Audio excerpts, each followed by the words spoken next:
Hi, welcome to SBR Videos. I'm Peter Loshak. We are previewing Week 17 in the NFL. We're talking right now with Joe Duffy from OffshoreInsiders.com. He's going to cover a bunch of the toughest games this week, as he does every week. This game is a perfect example of that. Indianapolis and Tennessee. Joe Duffy, thanks for being back with us. Well, thank you for having me, Mr. Loshak. Last week, unbelievable. Oakland on the money line for an outright win was one of your top plays. So give a quick plug for OffshoreInsiders.com.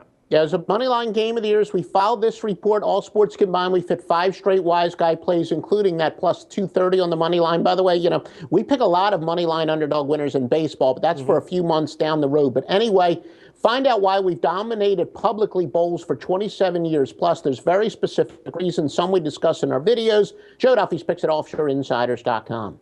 All right, Joe. Well, this is a classic Week 17 matchup here, right? Indianapolis right now, a 7-point road favorite against Tennessee. Total's 46 or 46.5. And Indy, of course, has nothing to play for. They're coming off a huge blowout loss in another game where they didn't have anything to play for. So the question is, how much do they mail it in because they have nothing to play for? How much do they actually try this week because they're coming off of kind of a blowout loss? I mean, I don't think that there's any doubt in their mind that there's a quality team, but still, seeing that kind of a score on the scoreboard has got to affect them at least a little bit, or maybe not. And then on the other hand, Tennessee 2-11-1 against the spread since their Week 1 cover. This is a classic Week 17 game. My sense is that even if Indianapolis brings their A game or their A- game or their B+ game here, some of the game, they're not going to bring it the whole game. My sense is we lean Tennessee +7 and take a shot with the under 46.5. What do you think, Joe? There's a lot of conflicting information here. Obviously, in recent years, and it's kind of a copycat league or where trends develop. And as we know that in recent years, teams that actually had to win their final game of the year, some cases win their final 2 or 3 games, wild card teams that had to play their way in, etc., have done very well in the playoffs, even winning the Super Bowl. So I think that all coaches now, or the old trend of maybe resting your starters at the end of the year is kind of fading out in the fact that you're right, the Colts looked so terrible last week. Do they want to go into the postseason on a 2-game losing streak? They're basically locked into the number 4 seed. Now, why do I say basically?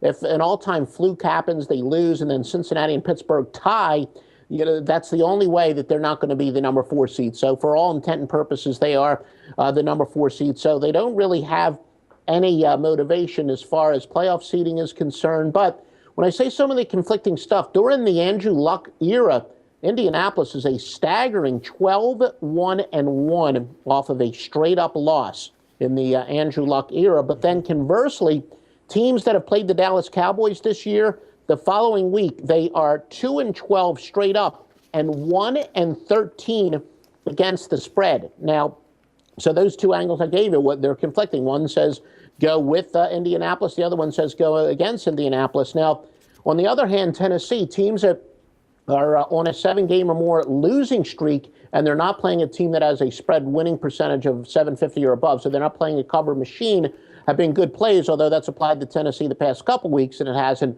worked out well, but you're not going to completely throw out a system. And then finally, Peter, I've said a trend maybe the last 8-10 years or so, teams do not quit in Week 16 and Week 15, but Week 17, we do find some teams mail it in, and teams with a winning percentage of 333 or less in Week 17 when getting 3 or more are only 13-26 against the spread. We talked about it because of all the uncertainty, and we're recording this earlier in the week. Some of the games, you say, I don't have to give a lean on this. This seems to have pass written all over it, at least early in the week. So for the purposes of our videos, you want to actually pass on this game? Yeah, I want to flip a coin, but, we'll see at the end of the week when we get a little more information on Indianapolis, their motivation. It could be subject to change, but of course the line's going to shuffle around. But yeah, this early in the week with so much uncertainty about what Indianapolis is going to do and whether Tennessee will be motivated or not, I say it's almost a coin flip. All right, Joe, for the purposes of our record keeping, we will give you no play on this one.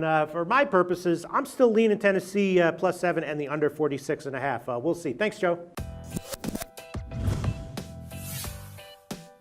The SBR Network offers free sports picks and game breakdowns, big money free betting contests year-round, a real-time Vegas-style odds monitoring service, and much more. So come see for yourself. To stay updated on SBR news and promotions, follow us on Twitter, Facebook, and Google+, and do be sure to subscribe to the Sportsbook Review YouTube channel to catch all our daily sports shows.